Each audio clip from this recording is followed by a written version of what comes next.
Og så er vi ankommet til hytten. Vi har spist aftensmad, og vi har pakket ud. Vi er ved at fange anden aftensmad. Det vil sige, vi håber på, at Mark kan fange vores anden aftensmad. Mark, fanger du vores anden aftensmad? Prøv lige at se. Det der, det er smukt. Vi står og fisker lidt. Det er faktisk ret hygge.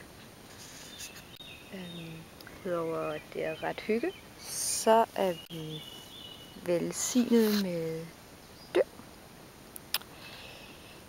Ikke, man kan se det der, men der er en myg på min arm.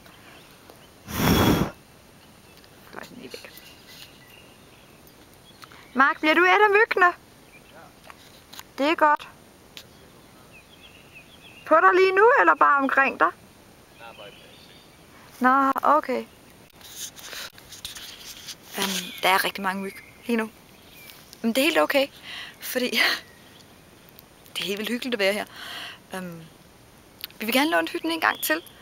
Vi er lidt stille lige nu, fordi at, jeg vil helst ikke skræmme fiskene væk med min meget høje stemme. Og så også bare fordi, at der er noget ro. Der er noget ro over det her sted. Siger jeg, mens jeg vidste for fluerne væk. Nej, der er noget ro.